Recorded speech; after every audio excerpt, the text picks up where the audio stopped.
बोला छत्रपती शिवाजी महाराज की जय. जय भवानी. जय शिवाजी. बघा समोरच्या साईडला आपल्याला एक मोकळा ग्राउंड पाहायला भेटतो. बघा या मोकळ्या ग्राउंडला इतिहासामध्ये होळीचा माल असा म्हटला जातो. आपल्या आता शिमग्याच्या महिन्यात कशी होळी पेटवली जाते, पहिली या ठिकाणावरती मानाची होळी पेटवली जायची. महाराज आपले स्वतः गादीवरून उठून पेटक्या होळीमध्ये नारळ टाकायचे.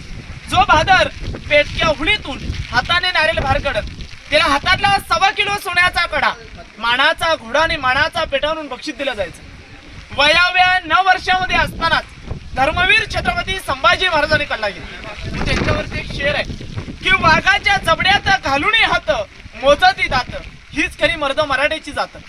याच ठिकाणावरती होळी पेटवली गेली की आजूबाजूच्या गावकऱ्यांची होळी पेटवली जायची. बघा समोर पडलेल्या इमारती पाहायला भेटतात ना, त्याला बाजारपेठ म्हटली जाते. 800 फूट लांबी आहे, 40 फूट रुंदी आहे. या साईडला 22 दुकानं, या साईडला 22 दुकानं, अशी 44 दुकान आहेत. आगे दुकान, पिछे मकान, बीच में स्टोरूम. म्हणजे पुढे दुकान आहे, मध्ये स्टोरूम, सामान ठेवण्याची जागा, पाठी राहण्याची सोय होती. बघा एवढे ॲड काय देण्यात आले, कारण की का पहिला व्यापार हा घोड्यांवरती बसून केला जायचा, म्हणून त्याचे एवढे ॲड देण्यात आले. आता इथून पुढे तुम्ही जगदीश्वराच्या दर्शनाकरता जाणार आहात. सर्वांनी जर मंदिराचा लांबून आकार पाहाल ना, तर आकार आपल्याला हा मस्जिदवाणी पाहायला भेटेल. बघा मस्जिद सारखं देण्यामागचं फक्त एक कारण होतं, कारण की का त्यावेळेस महाराजांचे शत्रू हे मुघल होते. हा रायगड चारही साईडून सह्याद्रीच्या पर्वतरांगाने वेढलेला रायगड आहे. कोणत्याही सह्याद्रीच्या पर्वतरांगावनी जर मोगलांनी रायगडावरती अटॅक करण्याचं सोचलं गेलं की त्यांना त्यांचा मस्जिद समजावं, म्हणून त्याचा आकार फक्त मस्जिदचा दिला गेला. परंतु तुम्ही आतमध्ये गेलात तर आपल्या हिंदूंचं प्रतीक म्हणून एक शिवलिंग पाहायला भेटतं. बघा जातेवेळीस काय छोटे दरवाजे लागतात, छोटे दरवाजे देण्यामागचं पण एक कारण होतं. कोणताही शिवभक्त व कोणताही शत्रू हा मंदिराच्या आतमध्ये शिरताना ताट मानेने जाऊ नये, तर मान खाली वाकूनच गेला पाहिजे, म्हणून छोटे दरवाजे दिले गेले. आपल्या महाराजांचं निधन होण्याच्या अगोदर रस्ता हा समोरच्या साईडून होता.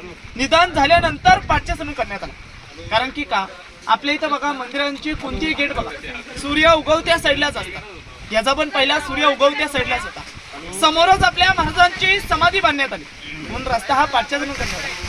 त्या समोर एक गेट आहे, त्या गेटच्या पहिल्याच पायरीवरती एक नाव आहे. ते नाव असं आहे, सेवेचे ठाई तत्पर हिरो जिंतूरकर.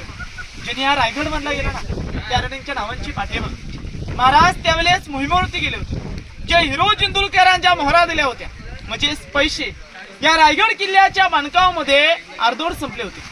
मग हिरो जिंतूरकरांनी काय केलं, या रायगड किल्ल्याचं बांधकाम न थांबवता स्वतःचं घर दार सोनं नाणं गिरवी ठेवलं आणि रायगडाच्या बांधकामामध्ये पैसा लावला. महाराज मोहिमेवरून आले, राज दरबारात हिरो जिंतूरकरांना बोलून घेतलं. मांगा हिरोजी जे पाहिजे ते मागा, 10 गावांची वतनदारी, सोनं नाणं जे पाहिजे ते मागा. मागायचं असतं ना त्यावेळेस हिरो जिंतूरकरांनी 10 गावांची वतनदारी मागितली असते, सोनं नाणं मागितलं असतं. परंतु यापैकी काही न मागता काय म्हणतात की महाराज आम्हाला फक्त जगदीश्वराच्या समोर एक नावाची पाठी बसण्याची परवानगी देते. तर महाराज काय म्हणतात, अहो हिरो जिंतूरकर तुम्ही एवढा मोठा रायगड बांधला, जगदीश्वराच्या समोर का नावाची पाटी लिहून घेता.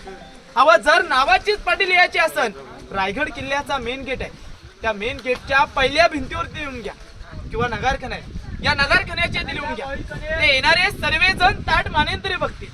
तर हिरो जिंतूरकर महाराजांना काय म्हणतात की महाराज आम्हाच नावासाठी नको, महाराज ज्या वेळेस तुम्ही जगदीश्वराच्या दर्शनाकरता जाल ना, त्या वेळेस तुमच्या उजव्या पाय लागून जी धूल येईल ही आमच्या नतमस्तकी लागा एवढीच विनंती आहे. बघा त्या दगडावरती नाव लिहून घेतलं, सेवेचे ठाई तत्पर हिरो जिंतूरकर. म्हणजे महाराज आम्ही तुमच्या सेवेकरिता सदैव हजर आहोत. महाराजांनी भर सभेत हिरो जिंतूरकरांना मिठी मारली. वा हिरोजी वा, अहो तुमच्यासारखी माणसं लाभली म्हणून तेवढं मोठं हिरवी स्वराज्य भोग लागू. अहो ज्यांनी ताजमहल बांधला ना त्यांच्या हात कलम करण्यात आले, ज्यांनी हा रायगड बांधला गेला त्यांच्याच आपल्या नावाची पाठी पाहायला मिळाली. असे आपले महाराज होते.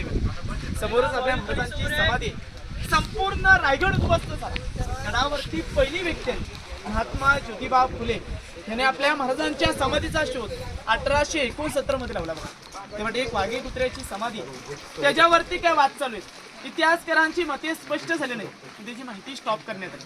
म्हणून एक शेर आहे की जिजाऊ मासाहेब तुम्ही जन्माला नसता त्या दिसलं नसते अंगणामधली तुलस, की जिजाऊ मासाहेब तुम्ही जन्माला नसता त्या दिसलं नसते अंगणामधली तुलस, आणि छत्रपती शिवाजी महाराजांना जन्माला घातला नसता त्या दिसत नसते मंदिरांवरचे उंच उंच ते कलश, मंदिरांवरचे उंच उंच ते कलश. बोला छत्रपती शिवाजी महाराज की जय भवानी. आपली माहिती सांगते, दर्शन करतो, पुढे जाऊ.